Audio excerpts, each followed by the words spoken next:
¿Qué tal amigos? Sean bienvenidos a su sección Pregúntale al abogado. El día de hoy les mostraremos o expondremos lo que se había dejado inconcluso en la participación anterior de Carlos de Caso en cuanto al sistema penal acusatorio o sistema de justicia penal. Y hoy les tendremos la parte 2, cual reiteraremos y volveremos a integrar aquellas cuestiones que quedaron en stand-by. Y por eso es de que iniciamos esta parte 2. Y antes de ello quiero darle la bienvenida nuevamente a Carlos de Caso. Pues muchas gracias, Alan, nuevamente, y gracias al público por digamos, la participación, porque pues eso fue lo que nos trajo de vuelta aquí contigo, ¿no?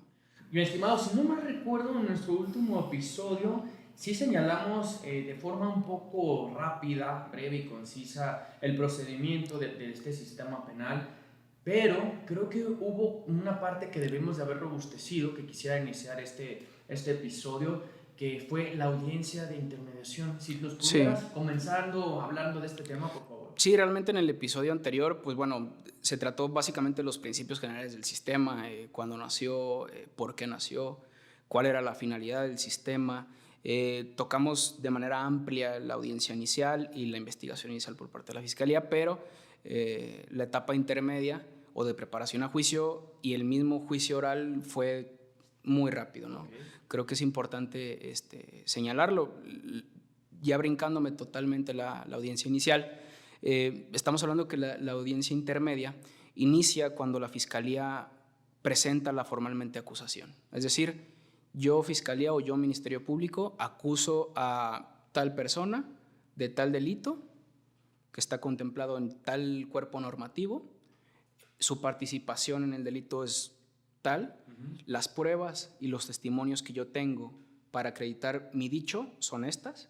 Es decir, es una fase interesante porque en la etapa intermedia estamos hablando de que se compone de dos fases, la fase escrita y la fase oral. En la fase escrita es la acusación. Esa acusación obviamente se hace llegar al juez de control y obviamente a la defensa. La defensa en todo momento, desde el momento de la detención, tiene derecho a tener la carpeta de investigación, ¿no? Para poder, digamos, ejercer una defensa adecuada y técnica. Entonces, la defensa puede o no contestar la acusación porque puede inclusive contestarla en la misma fase oral, que ya sería en la audiencia, ¿no? En la audiencia, ¿qué se va a tratar? Bueno, no quiero decir se da lectura, porque bueno, la lectura no es un principio del sistema, ¿no? De hecho, se trata de evitar la lectura lo más que se pueda. Estamos hablando de que es un sistema oral y que tiene que ser expresivo, ¿no? Manifestarse a través del habla.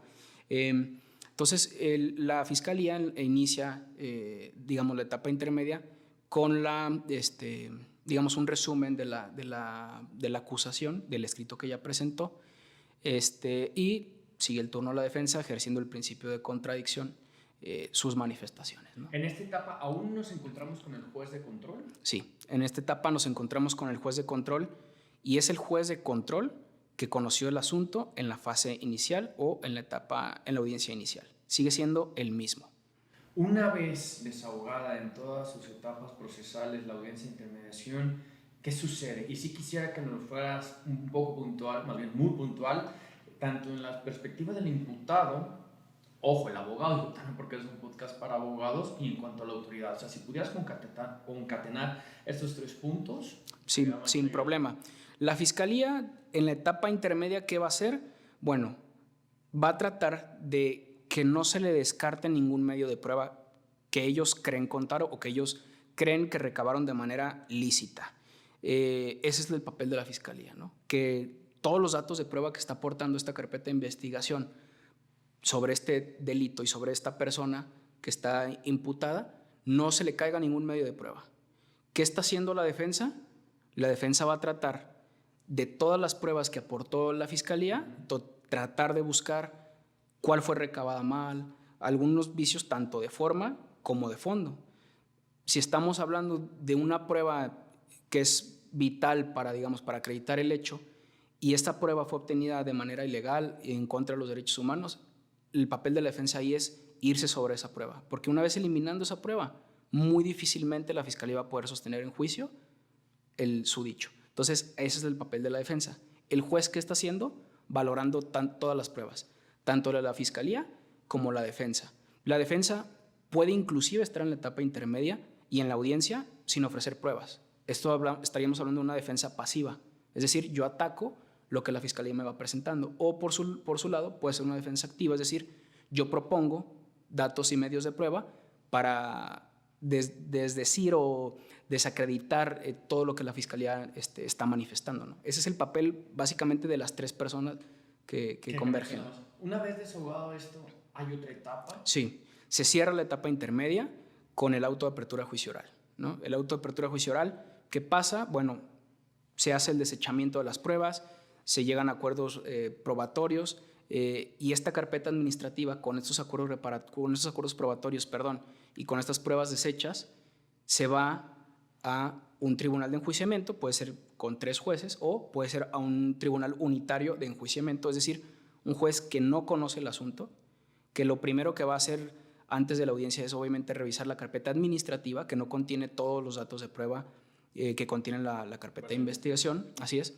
Y bueno, se abre la etapa de juicio oral, ¿no? ¿De qué depende, mi estimado, perdón por la interrupción, de que sea un órgano colegiado a una persona unitaria? Depende prácticamente de cada estado, ¿no? En Jalisco en un principio se hacía un tribunal compuesto por obviamente 3 jueces, pero obviamente descubrieron que esta era una situación un poco costosa, desplazar a los jueces a salas de juicio oral en distintos municipios del estado, y pues bueno, tener 3 jueces llevando un juicio es más costoso. Entonces, ¿qué implica esto?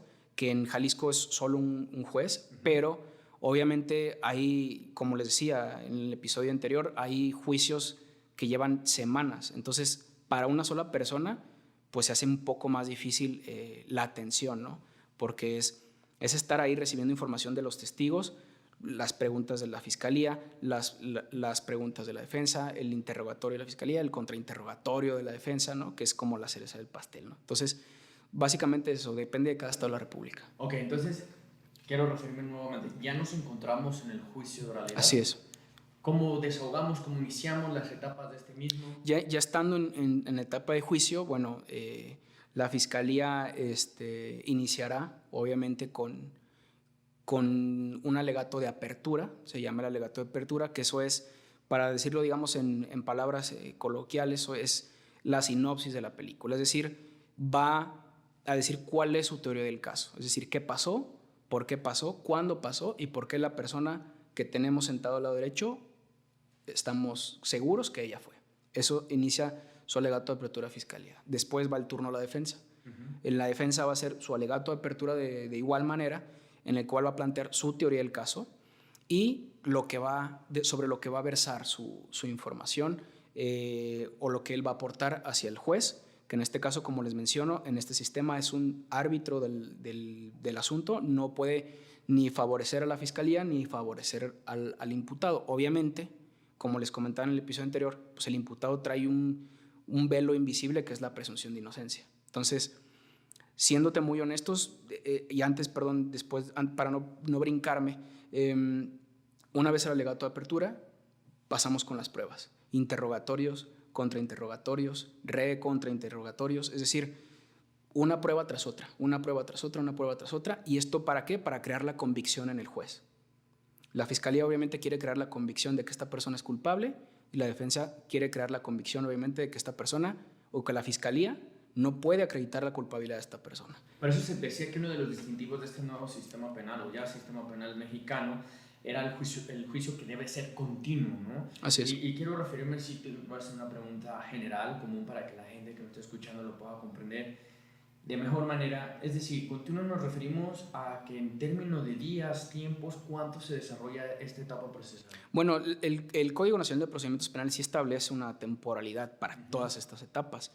Es importante decir que muchas veces no se cumplen, digamos, a rajatabla esos términos, porque aunque el sistema sí ha depurado el trabajo, sigue habiendo un cúmulo importante de trabajo. Estamos en un país pues realmente complejo en cuanto al tema de seguridad, no nada más, digo, son asuntos los que vemos nosotros en televisión o en redes sociales, pero pues hay asuntos que no salen en la tele y que sin embargo pues requieren cierta atención. Entonces sí establece un tiempo, la continuidad es un principio importante que va en conjunto con la concentración, es decir, no se pueden prolongar las audiencias demasiado tiempo y no se pueden suspender sin ninguna causa justificada. Es decir, puede iniciar un juicio oral a las 10 de la mañana del día de hoy y puede concluir a las 11:59 de ese mismo día y continuar al día siguiente a determinada hora. Es decir, tiene que agotarse de manera rápida. No podemos decir, se suspende la audiencia y la agendamos para 2 meses. Eso no es posible.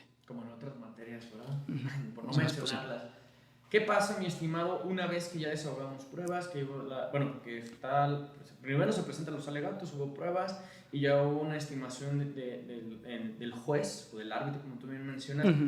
Ya en esta etapa nos encontramos en la cúspide, en la culminación de esta cuestión en la cual se pone a disposición de la autoridad por ser condenado o se pone en libertad. ¿Ya nos encontramos en esta etapa o hay alguna...? No, estamos ya en esa etapa. La audiencia de juicio concluye con los alegatos de clausura, que es la última manifestación que va a hacer tanto la Fiscalía como la defensa respecto de lo que vio. Normalmente los alegatos de clausura siempre terminan, digamos, tratando de persuadir en el juez. Decir, por ejemplo, como usted ya vio, señor juez, la Fiscalía no fue capaz de acreditar plenamente el delito, ¿no? Es importante mencionarlo, a lo mejor sería una cuestión ya más práctica. En la mayoría de los asuntos es muy difícil que la Fiscalía acredite un tipo, es muy difícil.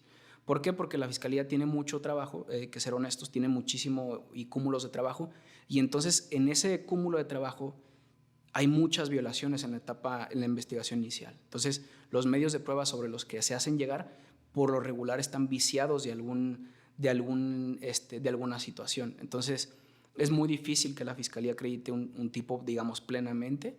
¿Qué pasa después de los alegatos de clausura? Bueno, se abre un receso, siempre y cuando el juez lo peticione, para que él dicte su fallo, ¿no? Puede ser un receso de 1 hora, 2 horas, pero es decir, la audiencia sigue todavía, ¿no? Se suspende por un tiempo, pero no quiere decir que suspenda hoy y dicte su fallo en 2 meses, ¿no? Tiene que haber un lapso de tiempo en el cual él va a analizar los datos de prueba, las pruebas ya ofertadas en ese momento y las manifestaciones hechas. Y una vez hecha esta valoración, se reanuda la audiencia y propiamente hace un resumen, ¿no? La Fiscalía me aportó esto y la teoría del delito, la teoría del caso, perdón, de la Fiscalía es tal. La defensa me aportó esto y su teoría del caso es esta. Entonces, yo, con base en lo vertido en esta audiencia, mi fallo es tal, ¿no? Puede ser absolución o condena, no más. Absolución, como les comentaba en el episodio primero, absolución, la persona inmediatamente en libertad. Condena, la persona se queda.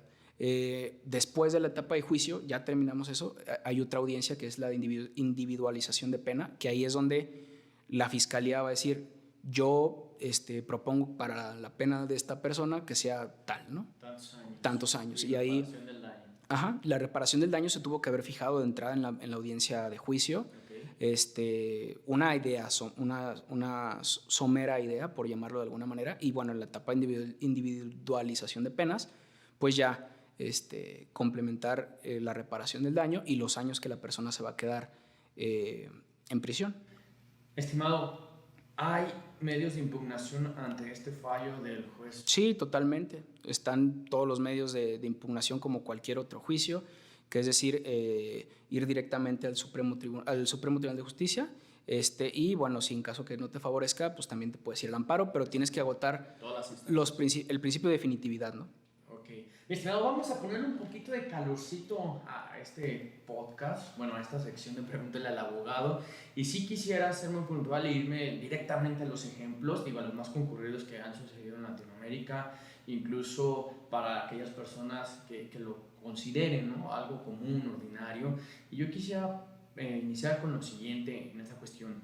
¿Qué sucede si, por ejemplo, yo voy conduciendo con mi vehículo, adecuándome a todas las medidas de tráfico, y de repente, pues desafortunadamente, un buen samaritano se me atraviesa y lo atropello? ¿Qué sucede ahí? ¿Qué puedo hacer? Yo digo, porque es una cuestión de flagrancia, ¿no? Claro, sí. Si es una cuestión de flagrancia, estaríamos ante un homicidio. Probablemente, si la persona fallece, pues sí sería homicidio, si no, a lo mejor sería alguna especie de lesiones. ¿Aquí habría la diferencia entre culposo y doloso? Sí, totalmente, Okay. totalmente. Digamos, estamos hablando que el doloso traes la intención de cometer el hecho y la culpa es un caso que excedió, digamos, de tu pericia o de tu intención, ¿no? De tu voluntad.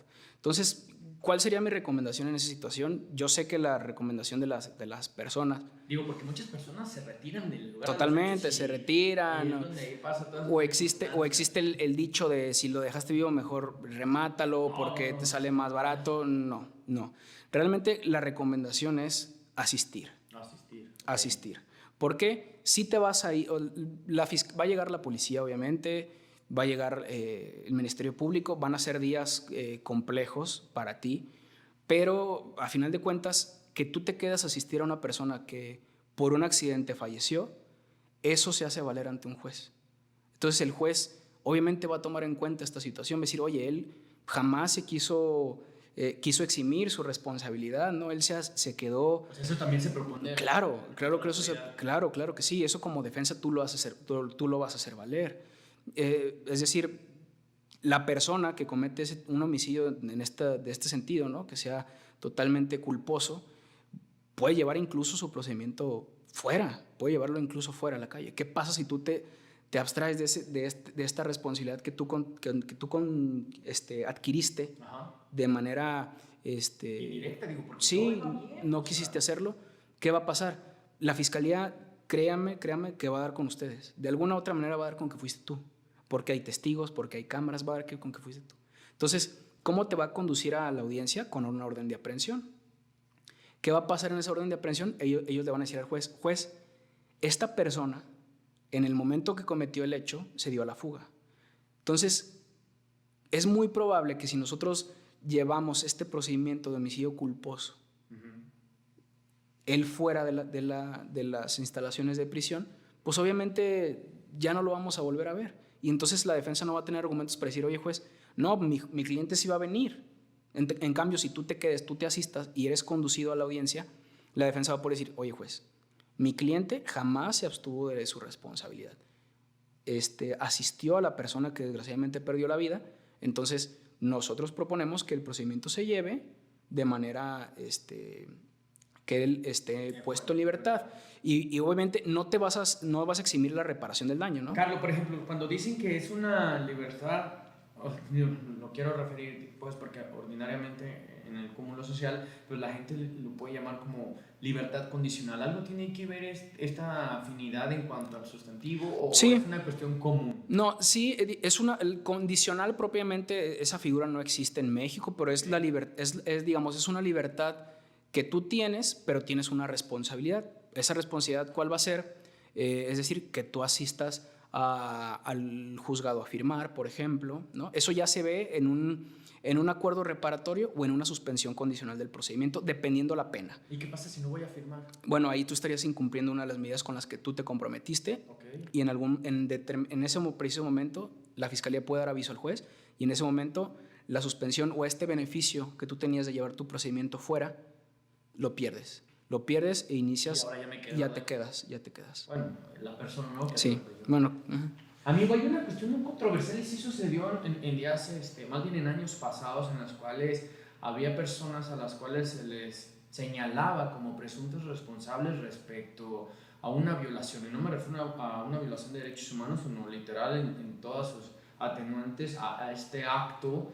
Pero era muy señalado este sistema porque decían que cómo puede ser posible que una persona esté en libertad, como tú bien lo mencionabas, y ante la sociedad pues era una cuestión pues nociva, tóxica, ¿no? Que perturbaba el orden público, ¿no? Y que eso era como la disyuntiva que contravenía una cosa con otra. ¿Qué sucede, por ejemplo, en este caso, ¿no? O sea, que realmente se consume el acto, pero la persona está en libertad.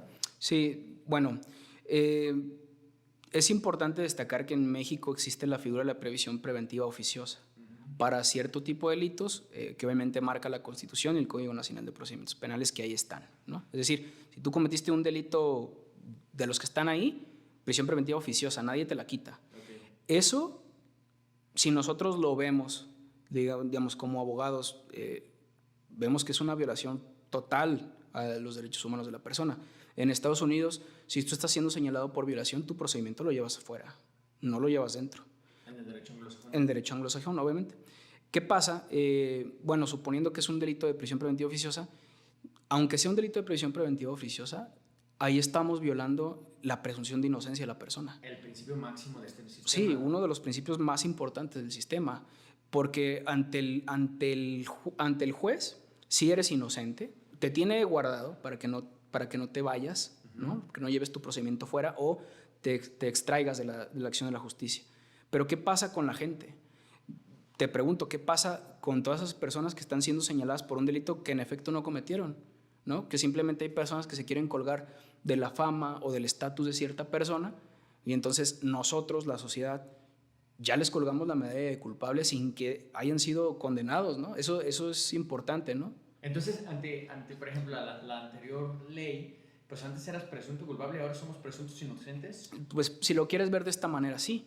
Antes, en lo que eran peras o eran manzanas, tú te vas y te guardan. Tú no te sales, ¿no? Te extraes de la acción de la justicia, no tienes, digamos, esta igualdad entre las partes. La fiscalía podía probar con lo que sea, violando las garantías que sean. El juez le corregía la plana a la fiscalía y te quedabas porque te quedabas, no te sacaba nadie.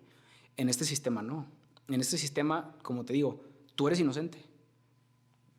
Tú, como dicen, ¿no? Mientras no, aunque te cachen, tú Oye, Carlos, no fuiste. ¿Y qué pasa, por ejemplo, cuando realmente, o sea, vamos a poner un caso hipotético, que una persona realmente sí sea culpable, pero bueno, ante este sistema le permite estar en libertad? ¿Qué sucede si quiere escapar del país?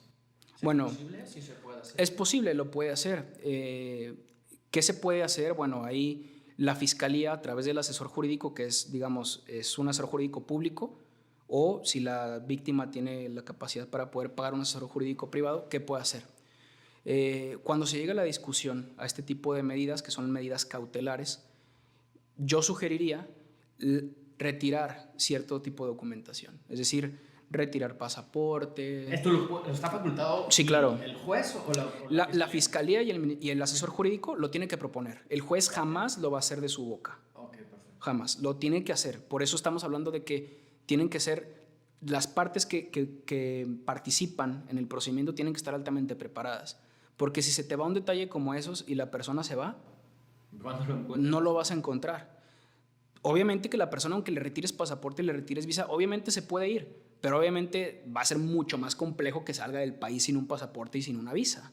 Entonces, son situaciones que uno como asesor jurídico en ese momento tiene que visualizar, ¿no? Tienes que visualizar, tienes que ver qué es lo mejor para la persona, qué es lo mejor para tu cliente y cómo hacer que la persona que está siendo señalada no se extraiga de la acción de la justicia. Obviamente, la medida cautelar más invasiva es la privación de la libertad. Okay. Pero de ahí se pueden tomar medidas reales y que pueden ser también inmovilización de cuentas y todo esto, ¿no? Carlos, hubo dos temas que sí quisiera ponerles así como una cuestión para ponerle sabrosura a esta sección.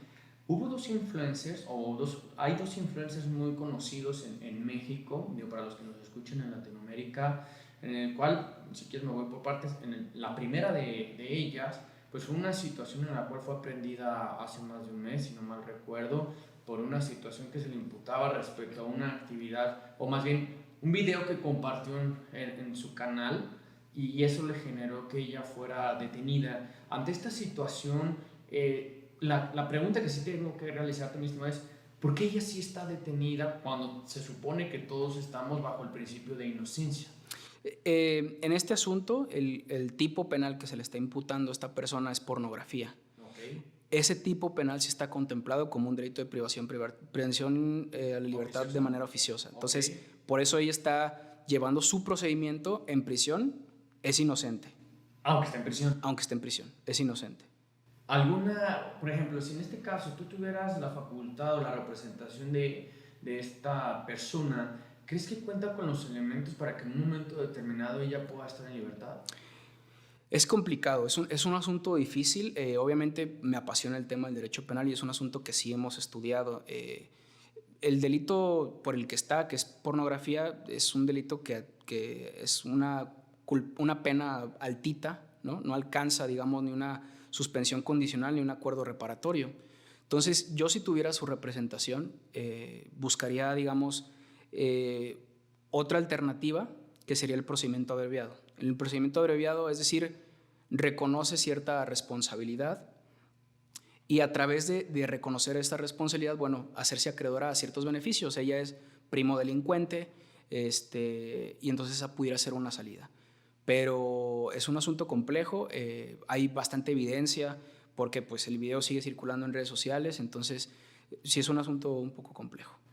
Y hubo otro caso muy mencionado, sobre todo aquí en Jalisco, de otro grupo de influencers en los cuales realizaron una actividad con una persona migrante, para que la gente lo pueda comprender y entender. Y esta situación también fue muy señalada, en la cual pues ellos tuvieron pues, una ventaja, ¿no? Por no querer decir el acto que consumaron, pero entre esta situación, mi estimado, ¿por qué crees que realmente ahorita este tipo de personas, y me refiero a los influencers, porque lo ordinariamente hay más temas, ¿no? Digo, si tú te pones realmente a rascarle a tu barrio, a tu colonia, pues hay personas que han realizado peores atrocidades y que realmente se les consuma el acto delictivo, ¿no? Pero como estas personas son influencers, salen en redes sociales, tienen un cúmulo de seguidores, que ojo, o sea, eso también es un ejemplo para las generaciones que lo siguen, ¿no? O para los usuarios que están en estas personas, más bien que están en las cuentas con ellos, ¿no? Que están suscritos. En este caso, primera pregunta es, ¿qué dimensionas en cuanto a este acto consumado? Y la segunda, ¿qué es lo que realmente le sucede a estas personas, estos influencers, como los llama la sociedad, en las cuales no son perspicaces en tomar en consideración que hay circunstancias que a lo mejor tú lo haces para obtener mayor rating, mayores likes, mayores suscripciones, pero preponderas o vulneras el derecho de otros? Sí, totalmente. Bueno, ¿qué vislumbro en el panorama de estos influencers? Un video muy viral. Realmente se vislumbra un panorama favorable para ellos. Tengo que decirlo tal cual es. El tipo por el cual van a ser conducidos en su momento, la investigación está en la etapa inicial, entonces están ellos obviamente en libertad. Va a ser el delito contra la dignidad de las personas. Es un delito con una pena mínima, realmente es una pena muy bajita en la cual pueden salir perfectamente mediante un acuerdo reparatorio, es decir, pueden llevar el procedimiento fuera, inclusive pueden llevar su pena fuera de prisión, siempre y cuando reparen el daño que causaron. Eso por un lado, pero en el mismo video se comete otro delito. Ellos hacen el intercambio con una moneda que presuntamente es falsa. Entonces es un delito federal que sí, obviamente, es mucho más delicado. ¿Qué vislumbro yo en este tipo de delito? Va a ser más complejo que la Fiscalía General de la República lo acredite. En caso de que lo llegue a acreditar, sí pueden pasar un tiempo en prisión, ¿no? Pero van a ser dos procedimientos diferentes. Es decir, la Fiscalía los va a buscar, la Fiscalía Estatal los va a buscar por el delito contra la dignidad de las personas, y la Fiscalía General los puede buscar por el tema de la moneda. ¿Qué pasa con el tema de los influencers y con el público en general? No hay, digamos, una conciencia de las acciones que estoy realizando y soy voraz en cuanto a obtener vistas, en cuanto a obtener likes o en cuanto a tener reacciones. Entonces, obviamente, aunque en este caso el video era un contenido deplorable y muy bajo, ¿no? Que atentaba contra la dignidad de una persona, pues obviamente logró hasta cierto punto su objetivo, ¿no? Que era obtener más vistas, obtener más seguidores.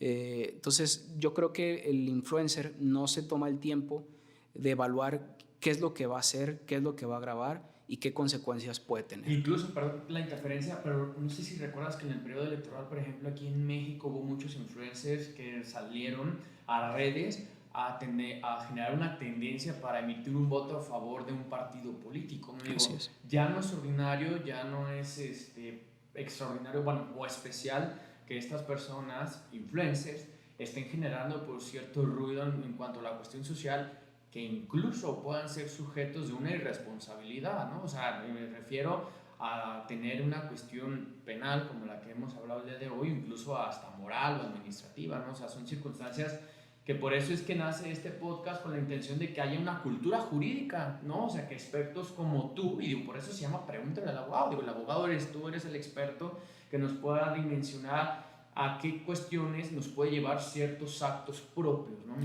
Así es, tal cual. Yo como consejo es evalúen las acciones que van a tomar y todas las situaciones y las características de cada caso. Es decir, visualizar qué es lo que puede pasar con lo que yo voy a hacer. Mi estimado Carlos, muchísimas gracias por estar con nosotros aquí en la sección de Pregúntale al Abogado. Esperemos tenerte de vuelta con otros temas de mayor concurrencia social. Estoy a la orden para lo que me indiques. Fue un placer venir, conocerlos a todos y pues esperemos que no tengan ninguna situación, pero si la tienen, me tienen ya en redes sociales y demás y estamos para servirles. Acuérdense que el que pregunta no se equivoca. Esto fue Pregúntale al Abogado. ¡Corte!